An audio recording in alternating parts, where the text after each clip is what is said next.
you can't be powerful without being strong first. It's also like people just get really comfortable and too comfortable with their current training routine. People train too much in the sagittal plane, they cannot stabilize in the frontal plane, and they lack power and rotation in the transverse plane. Like there's so many gray areas with training and particularly even nutrition as well that you have to dig a little bit more like in the weeds to get the answer. Like the more complex it is, like the better it actually is. And that's not really the case. The vast majority of coaches and trainers want to fix everything all at once. We are back for another episode of Strong AF X Well Conditioned, and I've got a special guest on today, Dr. Jonathan Mike, exercise physiology PhD, and a well-known authority in the fitness world. And I'm trying to think when did we, I guess, like meet online, and then obviously we met in person a few times. But do you remember when? Because I feel like I've always known you. Yeah, I think by the way, great to be on the show. Yeah, And I'm looking forward to talking about some awesome topics to educate and give value to everybody. I think we first started talking online around I want to say it was like right before or like right at the beginning of like COVID and stuff. yeah. And then we actually talked on the phone a couple of times. It was like in 2022. Hmm. And then we actually met a few times like in person because at some of the same events. So yeah, it's Yeah. awesome. Yeah, man. Well, I remember it's funny, I remember back in before COVID when I was doing my first certification course for coaches. And I was this was how funny things were like before AI, like we had to actually do research and look for Hmm. things and dig. Um, but needless to say, I was digging into some topics, some more complex topics, and I remember finding a bunch of things from you, and that kind of I liked the way that you had worded things. And I think it was about accommodating base resistance. I liked the way that you worded it, and it was just like I'm like, oh, he said this so much better than the way I said it. So that obviously piqued my interest. But I think obviously anyone that knows you knows that you have a wealth of information. I think today the hardest piece for people that do have a lot of information is figuring out what the best way to share that information. I know you've mentioned some of the same struggles that I have with trying to share information that is a lot deeper and maybe not as clickbaity or certainly doesn't have the same ability to go viral. However, it is incredibly important, especially for people in the fitness space. So with that said, I wanted to talk about rotational power because I know that's one of your big things. And I think there's probably a lot of misconceptions around that in, just in the fitness space. Can you talk about rotational power and maybe talk about some of those misconceptions and how coaches should be thinking about this? Yeah, for sure. I mean, it's definitely a topic that I actually really love talking about. And it's kind of interesting because I've always liked it. And it's one of those things which, like, you understand for sure, and many other people do as well. It's like how you kind of like evolve, through like the industry and evolve like your interest. And it's one of those things to where like, yeah, you like it, it's cool, like you incorporate it here and there, and then you just kind of, as time goes on, either you evolve or the topic evolves. And typically in my professional assessment, knowledge and experience, it's usually both. And that's if you are a consummate professional enough to where you want to evolve, you want to adapt, and you want to innovate. So I've always really liked the topic, and it's something that I've talked about more and more over the last, like, 2 or 3 years. But typically, like rotational power, I mean, from a traditional perspective, and I'll make the statement, and I've made this statement many times. Um, People train too much in the sagittal plane, they cannot stabilize in the frontal plane, and they lack power and rotation in the transverse plane. And so, if you ideally, and I actually made a post about this, this was like many, many years ago. And of course, like, whenever you make some type of post, whether it's anywhere on social and it's anywhere like outside, just a little bit outside of like the norm, the traditional like status quo, is like you start getting all these comments to get this, you know, little bit. I mean, controversy to me is good, like, especially like healthy controversy if you can obviously, back it up and create a logical, argument with it. But it was the post was actually about, it was like a circular type of post, but it was okay. What is the ideal way to like really train? Like you have like these three circles, and it's like they're all kind of like integrated. Because ideally, you would want to train like sagittal, frontal, and transverse playing like 33% each. Well, that works great, like in a perfect world, but the reality is like in sports and in performance, in a movement, it's not exactly 33%, a third for each of those designated, items.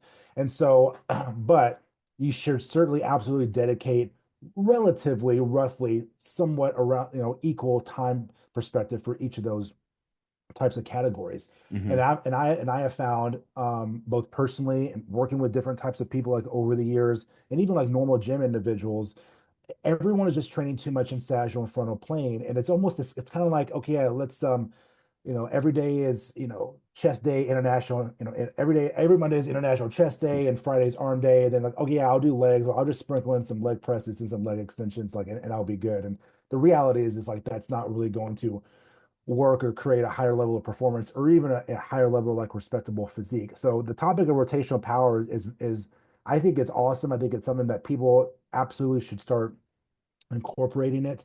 I think one of the things that people really get confused on, and I've asked people this when I go and talk, it's People, do you yeah, mean coaches, like fitness okay, yeah, professionals? Yep. coaches, fitness professionals, trainers, and a wealth of capacities. Hmm. They've seen moves, and most people think rotational power is just like some power off presses and like some med ball slams. Like that's not really it. Like that's more like a first grade type of assessment. And Hmm. typically like there are different complexes or different combinations that you can use. You can combine different planes like all at once.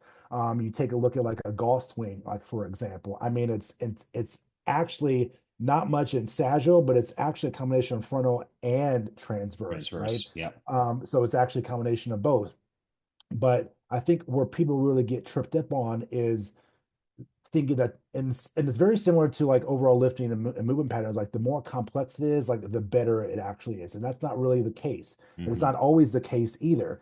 I mean, I would never program something complex for somebody if they can't really do variations of pal-offs or moving their hips or their feet in different patterns, Hmm. in different angles. And so when I've done lectures and hands-on about this, I will absolutely break down what looks to be like a complex movement and then break it down segmentally in its respectable parts in its segments. So therefore people can see how the breakdown actually works. But then what they will find is segment one or segment two can actually be a variation in and of itself. It doesn't always have to be, it can be broken down to itself, but it can also be combined into the whole, movement itself. So that's something that people really get kind of confused on. The other thing people get confused on is how do I actually program it? And then where do I really program it? Hmm. And typically you're going to do it within the confounds of the of your warm up, either lower or upper body days. You can also integrate it like in between, like if you're doing complex training or perhaps like different types of French contrast types of training, you can incorporate that as well. Like, and it doesn't have to be complex. I mean, you could do a set of trap bar deadlifts for 5 or 6 reps and go over and do some rotational med ball slams like into the wall. Like it's Hmm. and it's not, it doesn't have to be extremely specific to that movement. It's just to get you to one train in different type of plane, and then set a kind of a neuromuscular type of adaptation, and efforts to kind of integrate some other patterns within the workout itself. Okay, so we you just dropped a lot on us, which is great, and because I think there's not enough podcasts that are really heavy in science. So I really want you to, do your thing and not try to make this social media worthy. I want this to be pretty science heavy. So I think there's a lot we can just unpack here. So you mentioned that trap bar deadlift paired with a rotational med ball slam. So maybe talk a little bit about what would be the why behind that. Is that more of a post activation potentiation? Are we using that just for power development in between sets when you're potentially doing some heavier, like you mentioned, kind of more French contrast? Obviously, French contrast is, for those that don't know, it consists of essentially variable loading across 4 exercises. But what would be, for just the normal person, someone like me that's training look good, feel good, what would be the benefits of including such training in my Yeah, program design? I mean, there's certainly a few. I mean, one is what you just said is like increases of post activation potentiation, or otherwise known as PAP. It's actually been around for many many years. Um, and it's very similar to like complex training where you do some type of like heavier loading lift, and you immediately follow that up with some type of like fast explosive lifting pattern, or even some type of like plyometric activity corresponds to either vertical or a horizontal type of loading pattern, right? Like you can do a set of trap bar deadlifts for 5 and then go do 5 reps of like horizontal bounding, for example, Mhm. or over, I'm not a big fan of like ladders, but some type of other, or it could just be body weight only, like for distance, right? So Mhm. then you're getting a combination of vertical and horizontal loading, but you also, by that time, you should be able to learn basic landing mechanics, right? Because that will transfer over to any type of that trap bar deadlift or Mhm. any other type of athletic endeavor. This could be MMA, this could be other sports that utilize, could be football, could be rugby, it could be aspects of corresponding to acceleration and deceleration. So that's something that those are just a couple of small benefits. And I think something that people really get too focused on is, and I'm not really a fan of this term much anymore, is like the old like sports specific type of stuff. I mean, yeah, there are a lot of sports specific things, but the idea, the mentality that, well, I'm not going to do this in this program because it's just not sports specific like enough. Well, there's a lot of things that could be specific to the movement pattern but not specific to the actual sport, like, or position. And I'm like, okay, well, who cares? You can still get even more physiological adaptation. Or even, it's kind of like saying, well, I guess a better example would be, well, I only want to do this specific type of cardio. I only want to do like treadmill walking because that's going to really, tax my cardiovascular system. But then like, sled work or battle ropes, or various types of intervals, or using different types of equipment, all that type of stuff. Like, well, that's also going to tax the cardiovascular system, but you get various types of adaptations, both short term and long term. Mhm. So yeah, that's something that people can incorporate both with power plyometric activity, and there's different types of power like as well, and I think this is also something that people get confused on. It's, yeah, there's vertical power, like there's horizontal power, but then there's combinations of that as well. There's also combinations of what I said earlier between like combining frontal like and transverse. The golf swing would be a really great example. So if you look at like power in and of itself, it's either force times distance divided by time, force times velocity, or force times time, right? Or sometimes people say like strength times speed. Mhm. And then if you look at, because I've talked about, and you talked about as well, like, force velocity curve. Well, the problem with the force velocity curve is it's looked at too much like one dimensionally instead of like three dimensionally.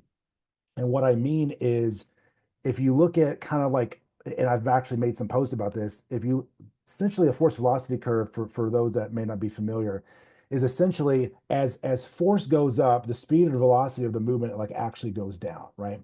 And so as the load goes up, the speed or velocity of movement goes down. Like, well, 135 moves pretty quickly, 225 might be a little bit slower, 315 slower than that, 405 slower than that. And so you can work your way into training strength speed or speed strength. And then strength speed is really strength in the conditions of speed. So moving the heavier weight really fast. Then you have the opposite is speed strength, which is speed in the conditions of strength, which means moving lighter weight really, really fast, right? And so the problem that people get caught up with the force velocity curve is like anything 80 to 85% and above towards 100% of like where I am a high super high force output. They just want to train that. They don't want to train anything below Mhm. that sort of like midline, like anything sub max, like 70, 50, 30%. And if you look at the best athletes in the world that utilize a fair amount of the force velocity curve, like you're going to be missing out on extensive physiological adaptation and performance improvements by only training a small portion of the curve. Or if you train more of a sub max throughout the year, true power, true acceleration, aspects of deceleration, linear sprinting, lateral movements, combining strength, speed, and speed strength. This could also be examples of accommodating resistance. If you Mm, train more of the lower part of the curve throughout the year, not only will you see your performance measures go up and the data that surrounds that, but you also see your max numbers increase because of that, but not the other way around. mm.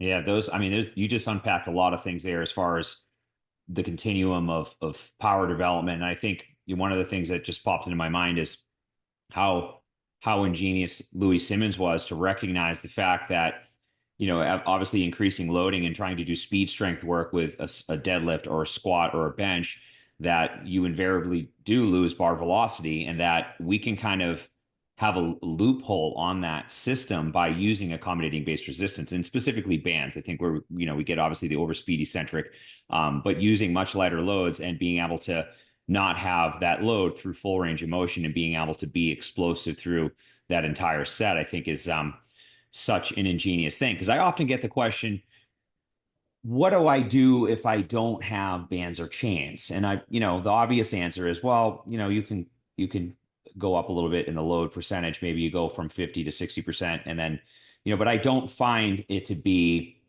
it's a hard question to answer because are they going to get the same benefit in we know that obviously everyone is different, right? So if I'm trying to prescribe this across the masses, people that are using my training subscription, it's tough because I don't know what their genetics are and what they're been, prone to in their life as far as being more type 2 or type 1 dominant. So it's obviously a tough one to just throw out a blanket statement. But what would you say, in that, speaking to those things, someone's doing dynamic effort training, someone listening that's on my training, and we do dynamic effort every week, and they don't have bands or chains. What would be your recommendation to those people to still get the big bang for the buck from that? Yeah, that's a tough one because like the whole point of like accommodated resistance is to use those specific pieces of equipment. If you don't have one, I mean, it's not like these things cost like, $5,000 to $10,000, or something like that. So the cost efficiency is really low. But if they don't have bands or chains, and if they do, great. That's we can get Right. to that question and the setup and all that. If you don't have bands or chains, the last thing you would want to do actually is to continue to move up in load. Okay, if your focus is dynamic effort, well, there's a certain percentage range that you need to use to maximize the speed of dynamic effort component, and there's somewhat of a range. It's usually like around like 30 to 50%. I've seen, higher level advanced lifters use it maybe 55 or 60%, but that's With that's straight fairly weight. that's with straight weight, yeah. Yeah. So I mean, you don't want, if it's just straight weight, you don't want to just keep adding load on. If you're at like 45 or 50%, what I would recommend is that either you stick with the straight weight or whatever current load that you have on there, and absolutely just maximally with maximal velocity move that weight as fast as possible, right? Hmm. So the intent is there to move the weight as fast as possible, and you could also you would buy like a metronome or timing device to see like what your speed is, and in meters per second. That's great. And then if when that becomes like either too easy, then you can move up the load maybe like 5%. Maybe it's like 50% or like 52%. Again, it kind of actually depends on the exercise that you're doing. You're not Hmm. going to see people do dynamic effort stuff on like cedar rows and like lat pull downs. Like Right, nobody right. nobody does that. These are squat, bench, overhead press, or some type of deadlift variation. So if you don't have any bands or chains, stick with the straight weight, but move it as fast as humanly possible with the highest level of actual intent. And then once you have like bands or chains, then you can still either use the same load and add a percent load on there for like bands or chains. And I personally like chains better because they're easier to set up and they're just easier to quantify. Hmm. If you have a given chain that weighs 20 pounds, it's just easier to set up and quantify. So yeah, that would be my recommendation to those that don't have bands or chains, to move the weight as fast as humanly possible with the greatest intent. And then once you have accommodating resistance, you've already established the good habit and pattern of moving the weight as fast as possible. Now you're adding that accommodating resistance and external load and creating a greater leverage point and making it more challenging throughout a given range of motion. And therefore, you can continue to work on all your sticking points depending on where they are. Mm. Yeah, that's a great point. I think the other piece of it is just do not let your ego guide you as far as your choices are concerned. Because at the end of the day, if you're not moving the weight fast enough, then, the question is, are you really getting what you're supposed to get from it? I think too that the other point, just outside of just the physiology of training different qualities of strength, is that it breaks up people, like you said, people live on the higher end of the curve. They're 85% and above, training heavy all the time. People need to train for technique, which dynamic effort training really is, if you break it down to its simplest form. So let's say you don't have bands or chains, but let's say you're doing 70% of your one rep max for 5 sets of 5. It's a great way to do technique work. I mean, 70%, you're not going to incur any mechanical breakdown. So it's a great way to do technique work, kind of change the pace up from just lifting heavy all the time. And then you can, again, start focusing on bar speed and being explosive. But I think that people out there need to have a change in their training. So the diversity of their training, like you mentioned with rotational work, people aren't doing it. Mhm. So what if we just do some basic things and we start changing up and stop being so sagittal plane dominant? That's when usually when great things happen and we kind of like unlock some low hanging fruit. Yeah, it does. And that's a great point about the dynamic effort work with the technical side of lifting, because when it comes down to it, there's really, and I believe it was actually Dave Tate who talked about this, years ago. It's either physical, mental, or like technical, right? And but at the same time, like they're not all mutually exclusive. Like they're all connected, like they're all related. Like if you have a physical problem, maybe it's like an injury, well, your technique's going to suffer because you won't be able to really get in the optimal position, again, depending on what type of injury it is or how severe it is. Mhm. If you have like a mental, barrier to training, well, it's not so much, well, stop being like a wussy. Well, maybe there's something else or some pre-existing, previous held belief that you have like about training that's creating an actual mental block for you unnecessarily, that you actually need to, um, you know, make more accountable to yourself and actually break through, that specific type of training barrier. But yeah, I mean, it's also like people just get really comfortable and too comfortable with their current training routine, and it's either they don't know what to do or don't know how to do it, or they're thinking, well, this is not going to help me, or this doesn't work, or Or it's only for I athletes. it's only for athletes, or I'm going to get injured, like it's too much. Like, I mean, and it's same thing with like the technical side of training. If somebody is, because you and I have coached like tons of individuals, if somebody is having issues like with their barbell or trap bar deadlift, the vast majority of coaches and trainers want to fix everything all at once. And I'm like, just hold on a second there. Point out the things first that they're actually doing well first, and then point those out, and then adjust like maybe two things that they need to correct. Because what you will find the vast majority of the time is that the other maybe 7 or 8 things that you think need to be corrected often self-correct during that process. Yeah, it's so true. I mean, there's just, we when I used to coach people in person, um just being able to triage like what's most important, right? If you're coaching a deadlift, what's the most important thing we need to address versus I remember when I first started out coaching, I would give people like 10 different cues. Right. You give 10 people 10 cues, you get no change whatsoever. You give someone one cue, it's like addition by subtraction. We invariably see a bigger change when we can really streamline, how we're coaching. So with that said, as far as rotational power, so I, as you know, deal with a lot of people that are well trained. They've been in the training world for a very long time, usually 10 plus years. And a lot of them are very similar to me. They've come to a point where it's like, hey, what's the most important thing? And usually when you ask that question, you look in the mirror, what you said in your 30s or 20s is often very different than what you're going to say in your 40s and beyond. So rotational power, we do, I wouldn't say a lot, but we do rotational work on a pretty consistent basis. We train, we do a fair amount of sagittal, excuse me, frontal plane work, even with things like our unilateral work.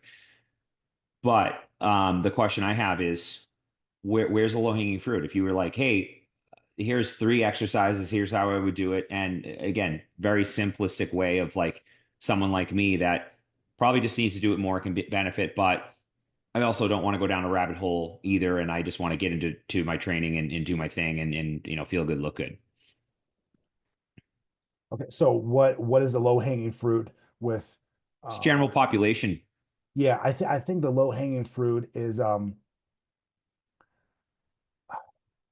could kind of go on and on here, but I would say if you're somewhat of a general population individual that is, and this is actually definitely in reference to, lifting and different types of other patterns, is like what how much skill does it require? What is the technical side of it, and what is the physical demand? Okay. In other words, if you're doing something like a golf swing and you set up a cable apparatus and you get in that golf position and you come here and you swing and you do it really fast and dynamic, the physical demand is low. Okay. Hmm. The No one's going to get sore from that. Exactly. Okay. The physical demand is low. The technical skill is, moderate, Hmm. right? And then, so in other words, how are you integrating like these exercises or variations? What's the physical demand? What's the overall, skill? What's the technical side of it? Because you have something like, excuse me, like take like a goblet squat, for example. It's low physicality, it's low technically demanding, and it's low skill. Where you do this, you take the same thing and you move it towards a barbell, deadlift. It's high physicality, especially as the low goes up. It's high skill, it's high technicality. So now you have, like a triple threat, in a sense. Well, a med ball slam or a rotational med ball slam is low on all three levels. Okay. So you need to try to assess and know what movements or variations in terms of power, rotational power, especially for general population, we're talking about general population individuals, are lower skill and lower technicality. Because if you have movements that are lower skill and lower technicality, the odds of those also being low physical demand are, low, right? Hmm. So again, like a med ball slam or rotational slam or like a power press, a basic power press, for example, low physical demand, low technicality, and low skill. Hmm. Okay.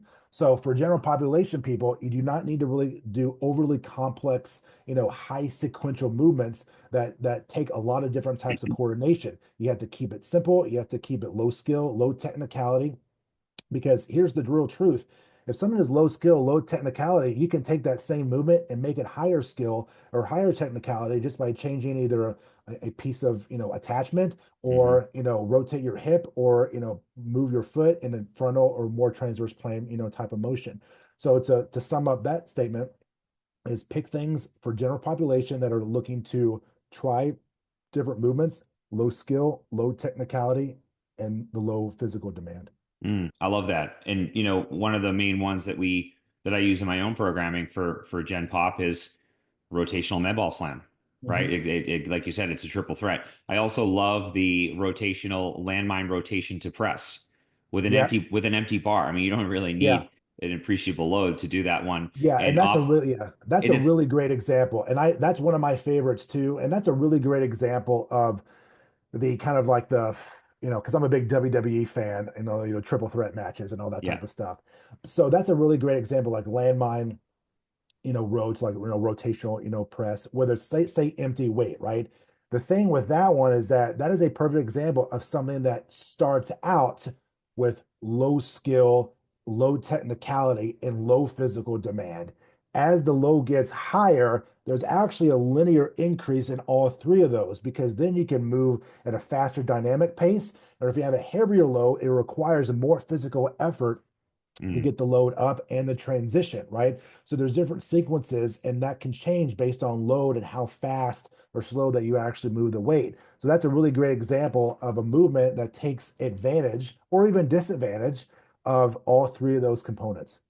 I think Landmine University, I don't know if you know Landmine University. I forget the Yeah, guy's yeah, name, yep. but he's really done a great job of making the landmine popular, and it almost appears to me, and again, I probably don't know enough to speak on it, but it appears to me like he invented a style of training that is very novel and very effective. I would say I don't use the landmine for anything. I used to use the landmine more, and I would for someone that's a true beginner, especially like a half kneeling press position, just to teach them good scapulohumeral rhythm. But I don't use the landmine is, in my opinion, a terrible.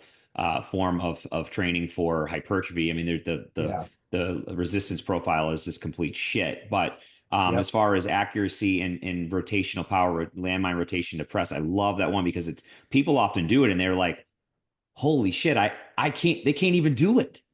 They I can't. know. So it's They not can't even do the it. load. They can't even do it. So it's like, wait, like you don't have the accuracy or athleticism to just make these coordinated movements. That's kind of telling when I see that with people when they just can't do it at all. It is. It's actually kind of scary. And this is what I go back to. This is why I try to categorize movements and, skill, the technicality, or the physical demand. I mean, something that's really easy for you and I and just complete, just it's effortless.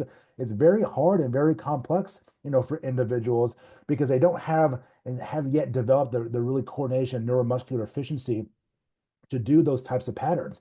And the About like what you said about the landmine stuff, I mean, I think it's a great system. But what you said about it's terrible for like overall, like, just true strength and hypertrophy. And this is what people don't really understand, like at all.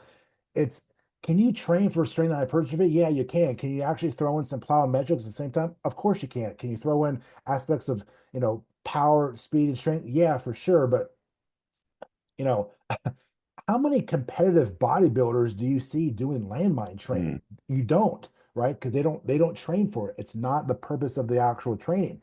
How many competitive powerlifters do you see doing true, power training and highly coordinated, types of movements? Not a whole lot. And what you do see is max strength, strength speed, and speed strength, and training, max effort, dynamic effort, and repetition method, within the conjugate system framework. mm, So none of those things, I don't categorize those things as like good or bad. It's like, what are you training for? So but the thing is like throughout the period of a given year, like you can go through different series of weeks or different seasons where your focus is on this and then its focus is on this. So but yeah, I mean, I love landmines. That there's definitely a place for it. But at the same time, like you're not are you going to get true maximum power output from doing like just landmines? Probably not. You have to incorporate other types of methods as mm, well. It's kind of like saying, well, you're going to maximize, muscle hypertrophy by doing like, trap-bar deadlifts for sets of five. No, not really. I mean, mm. because it's a high force, movement, especially at, max loads, but it's a total body movement, but there's no true mechanical tension on any given area of the body, right? No. With a trap bar deadlift, you mean? With a trap bar Yeah. deadlift, yeah, there's not. Well, it's such a diverse movement. You have almost a, I get this. This is a actually I wasn't even thinking of asking you this, but the question that most people ask, and I think are thinking is it a squat or is it a hinge? And I think, my answer is, well, it depends on where you set up. Are your hips, how high are your hips? How low are your hips? Mhm. Are you doing it? Some people do it heels elevated. Obviously, you want more Yeah, I was not saying, quadriceps. yeah, if you put on foot wedges, now it's more of a squat pattern. Right. If you don't have, foot wedges, then it's more of a hip extension pattern. So yeah, you're right. It's not this black and white answer. And I find that the people that ask those types of questions, and maybe they don't have enough experience, experience versus exposures. I talked about that a lot. Hmm. Maybe they just don't have enough exposures or experience to really have the 45, 50,000 foot view that you and I have. And there's nothing wrong with that per se. They just may not be there just yet in their training career. Hmm. So being able to really see things from a higher level perspective and not just go with a true black and white answer. Like there's so many gray areas with training and particularly even nutrition as well, that you have to dig a little bit more like in the weeds to get the answer that is not the answer that you want, but the answer that is everything, because everything depends. Mm. Yeah, I mean, there's so many things that, just hearing you speak about some of the stuff that we could potentially dive into today, but I want to stay on point here. I think, like you said, you don't necessarily have to have the 50,000 foot view, but you need to, I mean, I think for anyone listening, you need to just follow the program for a decent length of time. That's the first step. And I think the other thing is that um, having a diversity of with what you're doing. That's why I love the conjugate system because there's such a diverse element to it. You're working different qualities of strength. You're working different qualities of fitness. you're doing things more sequential throughout the week. You're prioritizing different things on different days. But in my world, Dr. Mike, it's kind of like utilitarian. Like when I work with people in my training subscription, we're talking, about close to 1,000 people. It's the greatest good for the greatest number. So with that, I know who my audience is, number one, which is helpful because if my audience was beginners, we would be doing more landmine pressing. My audience Totally. is not beginners. And, some of them do come in, but at the end of the day, it is, abundantly clear that this is an advanced form of training. So we do certain things, but the greatest good for the greatest number, sometimes, is it the same as working with someone one-on-one? Obviously, no, because I know what they're training for. I know what I know all of their background information as far as their training history, their training age, their even getting more granular things like their resting heart rate and HRV score. But for the kind of the greatest good for the greatest number, the simplistic thing would be exactly like you said, just including some of these diverse things like rotational ball slam. So I think that's a great, again, if you're not doing it, do it. Get on a program that is doing those things. Stop training just sagittal plane. Um, what other advice would you impart on someone that is just looking to, maybe for a coach out there that's programming and their programming is very just like vanilla, same thing, same sagittal plane, same qualities of strength, maybe no conditioning. What advice would you give to those folks out there? So outside of the rotational power component, I would say to, again, I would probably have to, I could give you more, if I saw their programming and saw it written out, I could probably give a lot more comprehensive, detailed answer. But All right, let I me would, rephrase it. sure. How about this? So, um, for coaches out there, there's obviously so much that we need to know as far as writing programs, right? There's the fundamentals of program design alone is its own category.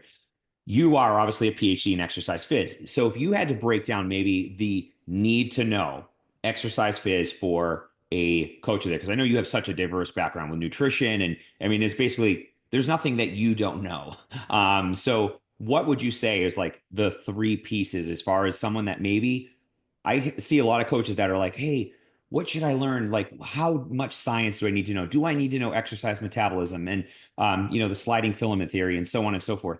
What are the things that you think are like the need to know for a coach as far as the Okay. science world is concerned? Okay. From okay, good question. That's fair. From a science perspective, XPhys, biomechanics, movement perspective, not in any particular order, but I would say you have to become an absolute master at movement mechanics, and understanding like leverages, resistance profiles, and biomechanics of lifts, of all lifts that you can think of, all variations. This could be stabilization things, this could be body weight things. Could be, hip rotation, core rotation, warm up types of patterns, understanding base. I mean, aside from the names of the basic, planes of motion. But okay, for example, like how is your program going to be different for a 5'8" tennis player versus a 6'9" basketball player on a trap bar deadlift, right? So you Mhm. have the same exercise, but you have two different individuals. One's 5'8", male or female. The other one's, 6'9", male, basketball player. How would you incorporate a trap bar deadlift with that? Because I can tell you, well, while it's the same load, let's say it's a given load, I can tell you that the mechanics and biomechanics of that is going to be, it's like the difference between a Prius and like a McLaren. Mhm. Okay. Like they're totally different things. Well, a 6'9" person, if you're so kind of, Nazi-ish and a technical individual for the technique purposes, which is fine. Like I'm a high level, technical, type of coach. At the same time, your ability to adapt, okay, and evolve to coach those people differently with regards to the setup are going to be totally different because you can't coach the same. It's the same movement, but the way you coach either your communication style, or the way that you actually set up, and the way that's going to look for those two different individuals is going to be completely different. And how are you going about doing that to where both individuals can see success short term and long term And how does that fit within the realms of the programming? Okay, because the 5'8" individual will be awesome for that tri-bar deadlift, but for the 6'8", 6'9" individuals, like you're gonna have a really tough time getting them into the optimal position because there's no such thing as a perfect technique. It's only relatively perfect in the confounds of their own specific skeletal muscle geometry and their anthropometry, or AKA biomechanics. And so you may have to elevate the weight off the floor so they can get Mm, in what you perceive to be that, optimal, type of position. So I would say the movement mechanics is definitely top tier. I would say the second one or third one doesn't matter. I would say, not in particular order, is energy system development. mm, No doubt about it. I think people look at cardio, their perception of cardio is getting on an elliptical or a treadmill or like running around is like the only form of cardio out there. It's bullshit, bullshit, people. Like there are dozens and dozens, or even I would say hundreds of different methods and techniques and strategies that you as a coach and trainer can utilize, that you can basically hacks a given energy system by doing various different types of conditioning type of work. I mean, just take sleds or like battle ropes, for example. I mean, they're very simple pieces of equipment, but yet so diverse mm, in their execution ability, right? I mean, for the battle ropes, everyone thinks it's just this. Well, you can do figure eights, you can do rotational this and move your hips. You can do intervals, you can do 10 on, 20 seconds off, 30 on, 30 off, 1 to 2 minute work to rest, ratio. You can combine, battle ropes, and then you can go do, circuit type of training, body weight push-ups or med ball slams. So there's so many different ways to incorporate the conditioning aspect. So therefore you can maximize energy system development and output really at any given time. And I would say the best, and I know I'm saying a lot here, but I would say if you really want to look at which types of athletes have, like, they just dominate and can really train and be ready at all times with energy system development, it has to be MMA athletes. Um, because if you have an individual that has a really strong aerobic base, okay, well, they can get through, you know, round, they can push through, like, say, maybe 8 or 9 rounds, but if they don't train phosphate and glycolytic energy systems and high energy output, like they're going to get gassed at round two or round three, right? mm, And then the opposite is true. If all you're doing is training super high intensity, intervals, throughout given weeks or leading up, during training camp or leading up to competition, but you don't focus on a higher level aerobic base, well, you're gonna get gassed too, right? So like it's a really great example of like athletes that really have to focus on training all those energy systems any given one time, but different strategies throughout, the training camp and even leading up to competition. mm. So to recap is the movement, biomechanics mastery, the energy system. And I would say, I mean, we hit yeah, strength, so I would yeah, say, yeah, yeah. yeah, strength for sure. I mean, and obviously, I would say the power one would be the third one, Hmm. for sure. Because if you look at some of the best athletes in the world, like you can't be powerful without being strong first, like both absolute and even like relatively speaking. Hmm. You cannot be a powerful individual with a large framework without really being strong first. Like, I mean, tell me, you know, some type of athlete that exhibits a high level of power output, like without actually being strong first. Like, you'll be very hard pressed to find it if it even exist at all. Mm. Yeah, I mean, I agree. I mean, you look at the best Olympic lifters out there. I mean, they're squatting. I mean, if they're cleaning, you know, 200 kilos, they're probably squatting 300 kilos, So, Yeah, I think um, there's a old one of the old adages, or common features of Olympic lifters is that you should be able to front squat, I think it was like 80% of your clean or something like that. mhm. Yeah. You should be able to actually front squat more than you should really Yeah, I think you're clean. clean 80% of your Yeah. front Yeah. squat. Clean Yeah. 80%, 8% of your Well, front it's the squat. Yeah, you got reserve. it. I mean, Louis used to talk about the reserve with Olympic lifters. If you got a big reserve as far as your strength goes, if you front squat 500 pounds and you're, trying to clean 365, you've got a reserve there, right? Like, so and I would used to see this when I, Olympic lifted. I would see the correlations. It was pretty. You could set your watch on it. If your front squat was going up, you're clean. I actually set PRs on all my Olympic lists, lifetime PRs. And it's when I backed off from Olympic lifting and did more just conjugate, doing again dynamic effort, max effort. I was doing max effort every week, rotating variations, and I hit lifetime PRs on all my lifts because my absolute strength went up significantly just taking the time to do that. So um I think there's so much there. I want to end there. I think you gave people a lot to think about, and I definitely want to have you back because I think that these conversations are needed in the space, and I don't think there is enough science.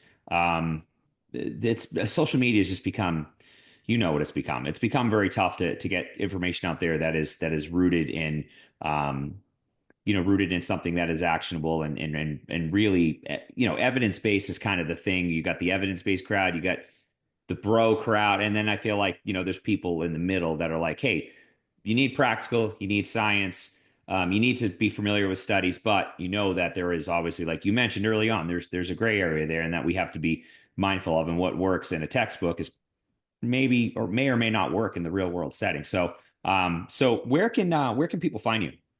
Yeah, all over social. So Instagram is Dr. J Mike, and TikTok's is the same, YouTube's the same. I believe Facebook's the same. And I'm in the process of getting ready to launch and finish up a brand new website, as Awesome. well. So there'll be more of that coming out soon. We got some cool stuff coming out, the rest of the year, some travels. So yeah, dude, I'm not hard to miss. Well, I'm gonna have all your social links in this post. This will be on YouTube and all the podcast platforms, so people will be able to find you and start extracting value from you. I appreciate you coming on, brother. Awesome, man. Yeah, it was great. I love talking about this stuff. I could talk about this hours and hours. I know. That's the challenge. Is when I talk to you, I get like lick on my fingers. I want to go heavy. We've got some good conversations through text about some of the stuff I'm doing right now in my PhD, which is awesome. So I appreciate your So, help there as well. absolutely, for sure.